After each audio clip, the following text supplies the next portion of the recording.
வணக்கம். எல்லாரையும் இந்த உரையாடலுக்கு வரவேற்கிறோம். புத்தரோட போதனைகள் படி சரியான வழியில போனா மரணத்துக்கு பிறகு ஒரு நல்ல பிறவி எடுத்து நலமான வாழ்க்கையை வாழ முடியுங்கிறது 100க்கு 100 உண்மை. அதை ஞாபகப்படுத்திக்கிட்டு இன்னைக்கு ஆரம்பிக்கலாம். போன தடவை நாம சண்டாளி விமானம் கதை பார்த்தோம் இல்லையா? ஆமா, சண்டாளி தேவி கதை. ஒரு தாழ்ந்த குலத்துல பிறந்த ஏழை பெண். ஆனா புத்தர் மேல அசைக்க முடியாத நம்பிக்கை. அந்த பஞ்சாங்க பிரதிஷ்டித்த வந்தனம், அதாவது 5 உறுப்பும் தரையில படுற மாதிரி செஞ்ச வணக்கம். அத வச்சு அவங்க தாவதீம்ச தேவலோகத்துல ஒரு பெரிய புண்ணியத்தோட தேவதையா பிறந்தாங்க. நம்பிக்கையோட வலிமை இது. அதை நினைச்சு பார்க்கும்போது இன்னைக்கும் நம்மள நிறைய பேரு புத்தரோட போதனைகள் மேல ஒரு பெரிய மரியாதையும் நம்பிக்கையும் வச்சிருக்காங்க. அதை கண்டிப்பா பாராட்டணும். உண்மைதான். ஒருவேளை 5 சீலங்களையும் சரியா கடைபிடிக்க முடியாம இருக்கலாம், இல்ல மணிக்கணக்குல தியானம் பண்ண நேரம் இல்லாம இருக்கலாம். ஆனாலும் இந்த போயா நாட்கள்ல ராத்திரி சாப்பாடை தவிர்க்கிறது, விகார போஜனம்னு சொல்றோமே அது. ஆமா, அதையும் பிரம்மச்சரியத்தையும் சிலர் ரொம்ப சிரத்தையா கடைபிடிக்கிறாங்க. அது பெரிய விஷயம். மெத்தா பாவனை, அதாவது அன்பு காட்டுறது, கருணை, அப்புறம் தங்களால முடிஞ்ச தான தர்மம் செய்யறது, இதெல்லாம் ரொம்ப மதிக்கிறாங்க. நல்ல விஷயங்களை எப்பவும் குறை சொல்றதே இல்ல. வாய்ப்பு கிடைக்கும் போது பாருங்க, குடும்பத்தோட அனுராதபுரம் ஸ்வர்ணமாலி மகா சைத்தியம், புலனறுவை சோமாவதி சைத்தியம், கண்டி தலதா மாளிகை, சிவனொளி பாதமலை, இந்த மாதிரி புனித இடங்களுக்கு போறாங்க. சரிதான், பக்தி சிரத்தையோட போறாங்க. அப்புறம் இந்த வெசாக் போசன் சமயத்துல அன்னதானம், தன்சல் கொடுக்கறது, வீடுகள்ல நகரங்கள்ல எல்லாம் அந்த வெசாக் தோரணம், பெரிய வெசாக் கூடெல்லாம் செய்யறது. ஆமா, ரொம்ப அழகா செய்வாங்க. விஹாரை சைத்தியம் கட்டுறதுக்கு பணமா கொடுக்கறது, இல்லன்னா உடம்பு வளைஞ்சு வேலை செய்யறது, சமதானம் சொல்றோம்ல, அதெல்லாம் செய்யறாங்க. ஆமா, தங்களால முடிஞ்சதை செய்யறாங்க. இதுல பாருங்க, அவங்க என்ன நிறம், என்ன தொழில், என்ன குலம்னு எந்த வித்தியாசமும் பாக்குறது இல்ல. நம்பிக்கை, சகோதரத்துவம் இதான் முக்கியம். எல்லாரும் ஒன்னா சேர்றாங்க. இந்த ஒற்றுமை உணர்வு, அந்த நம்பிக்கை, இத நாம மதசார பாராட்டணும். நீங்க சொல்றது ரொம்ப சரி. இதுல ஒரு முக்கியமான விஷயம் என்னன்னா, இந்த செயல்கள் எல்லாம் ஒருத்தர் தினமும் எந்த அளவுக்கு போதனைகளை ஃபாலோ பண்றாருங்கிறத தாண்டி புத்தர் மேலையும் அவர் போதனைகள் மேலையும் அந்த புனித சின்னங்கள் மேலையும் இருக்கிற ஆழமான மரியாதையும் நம்பிக்கையும் காட்டுது இல்லையா? நிச்சயமா. அந்த நம்பிக்கை தான் ஒரு நல்ல கர்ம வினையோட சக்தி வாய்ந்த அடித்தளம்.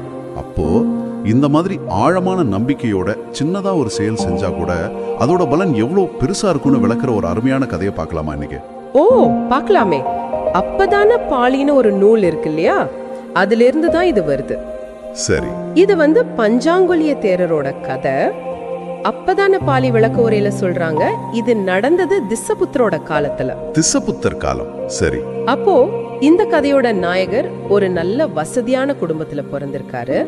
அவருக்கு இயல்பாவே திஸ்ஸபுத்தர் மேல ஒரு பெரிய ஈடுபாடும் பக்தியும் வந்துருச்சு. ஒரு நாள் திஸ்ஸபுத்தர் விகாரிக்கு போயிட்டு இருக்கிறத இவர் பாக்குறாரு. புத்தரோட அந்த நடையழகு, அந்த முகத்துல தெரியற கருணை, அதெல்லாம் பார்த்து இவருக்கு மனசுக்குள்ள பெரிய சந்தோஷம், பக்தி எல்லாம் பொங்கி வருது.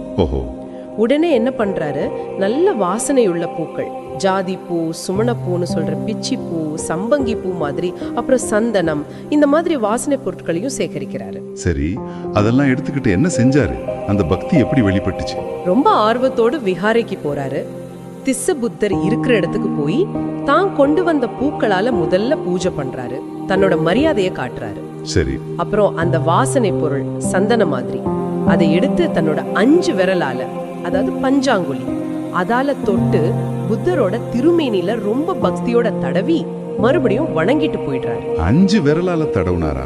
ஆமா, அந்த 5 விரலால செஞ்ச அந்த செயலுக்காகத்தான் பின்னால இவருக்கு பஞ்சாங்குலி இல்லைன்னா பஞ்சாங்குலி அப்படின்னு பேர் வந்துச்சு. ஓ, 5 விரலால வாசனை பொருள் தடவுனது. இது பார்க்க ரொம்ப சின்ன செயல் மாதிரி தெரியுதே. இதோட விளைவு என்னவா இருந்துச்சு? இங்கதான் விஷயம் சுவாரஸ்யமா இருக்குன்னு நினைக்கிறேன். இவ்வளவு சாதாரணமா தோன்ற ஒரு செயலுக்கு என்ன பெரிய பலன் கிடைச்சிருக்கும்? நீங்க கேக்குறது சரிதான். செயல் சின்னதுதான், ஆனா அதுக்கு பின்னால இருந்த மனசு, அந்த தூய்மையான ஆழமான நம்பிக்கை, அதுதான் ரொம்ப முக்கியம். சரி, அதோட பலன்? அந்த புண்ணிய செயலோட பலன் என்னன்னா, அவர் அடுத்த 92 கல்பங்களுக்கு துக்கமான பிறவிகள்லே பிறக்கல. என்னது, 92 கல்பங்களா? நம்பவே முடியலையே. கல்பம்னா நம்ம கற்பனைக்கே எட்டாட ரொம்ப ரொம்ப நீண்ட காலம் இல்ல? ஆமா, கல்பம்னா ஒரு பிரபஞ்சம் உருவாகி அழியற வரைக்கும் உள்ள மிக நீண்ட காலம். அப்படிப்பட்ட 92 கல்பங்களுக்கு அவர் நரகம், விலங்கு உலகம் மாதிரி எந்த துன்பமான பிறவியும் எடுக்கல. அது மட்டும் இல்ல, அந்த புண்ணியம் செஞ்சதுக்கு அப்புறம் 20 கல்பங்கள் கழிச்சு, அதாவது இன்னையில இருந்து 72 கல்பங்களுக்கு முன்னால அவரு சயம்பபங்கிற பேர்ல சக்கரவர்த்தி மன்னனா பிறந்தார். சக்கரவர்த்தி மன்னனாவா? ஆமா, சக்கரவர்த்தி மன்னனா உலகம் முழுக்க ஆளக்கூடிய தகுதி, அந்த 7 விதமான உயர்ந்த ரத்தினங்கள் எல்லாம் கொண்ட பேரரசன். பாருங்க, அந்த ஒரே ஒரு புண்ணிய செயலோட சக்தி. ஆச்சரியமா இருக்கு. அதுக்கப்புறமும் அவரு திரும்ப திரும்ப தேவலோகங்கள்லயும் மனுஷலோகங்கள்லயும் பெரிய பிறவிகளா எடுத்து பெரிய இன்பங்கள் செல்வங்கள் எல்லாம் அனுபவிச்சுட்டு வந்தார். ஒவ்வொரு பிறவிலையும் நல்ல குணங்களோடவே இருந்தார். இத்தனை கல்பங்கள் நல்ல பிறவில எடுத்து கடைசியா நாம வாழ்ற இந்த கௌதம புத்தரோட காலத்துல என்ன ஆனாரு? அவரோட அந்த ஆன்மீக பயணம் எப்படி முடிஞ்சது? இந்த கௌதம புத்தர் காலத்துல அவரு மறுபடியும் ஒரு நல்ல செல்வந்தர் குடும்பத்துல தான் பிறந்தார். நல்லபடியா வளர்ந்து கௌதம புத்தரோட தர்ம போதனைகளை கேட்கிற வாய்ப்பு கிடைச்சது. சரி. அந்த போதனைகள் மனசுல ஆழமா பதிஞ்சு இந்த வாழ்க்கையோட நிலையற்ற தன்மையெல்லாம் அவருக்கு புரிஞ்சது. அதனால ஈர்க்கப்பட்டு துறவரம் பூண்டார். துறவியானரா? ஆமா, துறவியான பிறகு விபசனா தியானத்துல ரொம்ப தீவிரமா ஈடுபட்டாரு. விபசனானா பொருட்களை உள்ளது உள்ளபடி அறியுற பயிற்சி இல்லையா? ஆமா. அதுல விடாமுயற்சியா இருந்து ரொம்ப சீக்கிரமாவே மனசுல இருந்த அத்தனை ஆசை, வெறுப்பு, அறியாமை எல்லாத்தையும் நீக்கி அரகந்த நிலைய அடைஞ்சிட்டாரு. அரகந்த நிலைனா அதுக்கப்புறம் பிறவியே கிடையாது, முழுமையான விடுதலை. அப்போ அரகந்த நிலையை அடைஞ்சப்புறம் அவருக்கு ஞாபகம் இருந்திருக்குமா? பல கல்பங்களுக்கு முன்னாடி செஞ்ச அந்த செயல், திஸ்ஸபுத்தருக்கு 5 விரலால வாசனை பொருள் பூசினது, அதெல்லாம் நிச்சயமா அரகந்த நிலைய அடைஞ்சவங்களுக்கு பூர்வேணிவாசான ஸ்மிருதி ஞானம்னு ஒண்ணு வரும். அதாவது முற்பிறவிகளையும் செஞ்ச கர்மங்களையும் அறியிற சக்தி. ஓ. அதன்படி பஞ்சாங்குலிய தேரர் தன்னோட பழைய கர்மத்தை நினைச்சு பார்த்தாரு. ஆஹா, நான் திஸ்ஸபுத்தர் காலத்துல அவ்வளவு ஸ்ரத்தையோட தூய்மையான நம்பிக்கையோட என் 5 விரலால செஞ்ச அந்த நல்ல காரியத்தால தான் இத்தனை கல்பம் துன்பமே இல்லாம வாழ்ந்து கடைசியா இந்த கௌதம புத்தர் சாசனத்துல இந்த உயர்ந்த அரகந்த நிலையை அடைஞ்சிருக்கேன் அப்படின்னு தெளிவா உணர்ந்தார்.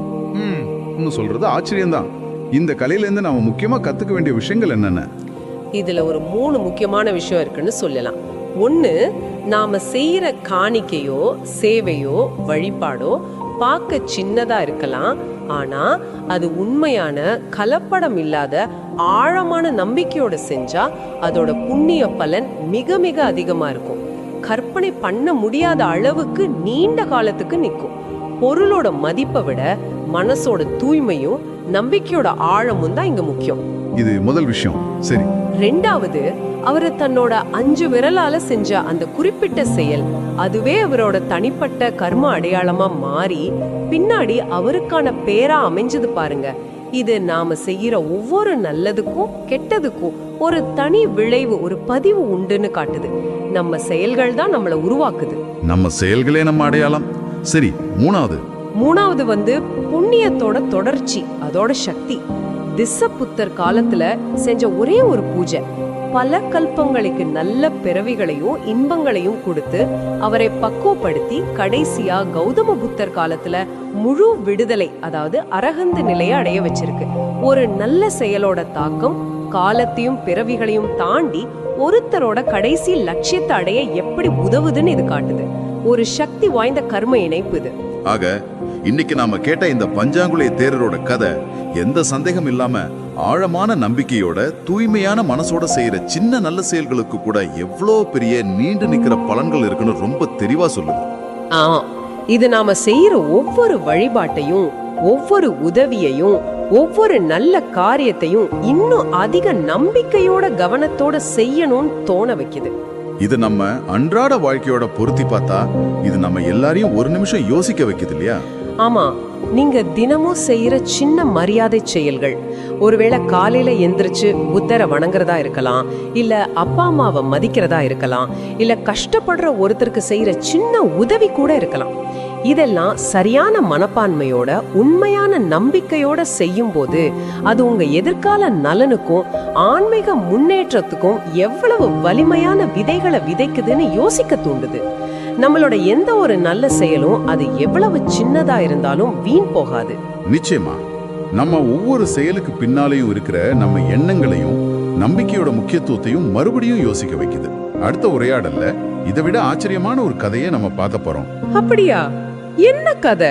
91 கல்பங்களுக்கு முன்னால விவசிபுத்தருக்கு ஒரே ஒரு சாலமர பூவை கொடுத்து தன்னோட ஆழ்ந்த நம்பிக்கையை காட்டின ஒரு பறவையோட அற்புதமான கதை. அதுவும் அபத்தான பாலியில இருந்துதான். ஓ, பறவையா? கேட்கவே சுவாரஸ்யமா இருக்கு.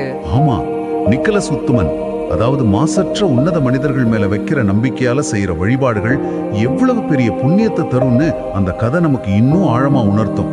அது வரைக்கும் இன்னைக்கு கேட்ட அந்த பஞ்சாங்குழிய தேரோட கதையும் ஆழமான நம்பிக்கையோட சக்தியும் பத்தி சிந்திச்சு பாருங்க. உங்க வாழ்க்கையிலயும் அந்த நம்பிக்கை ஒளி வீசட்டும்.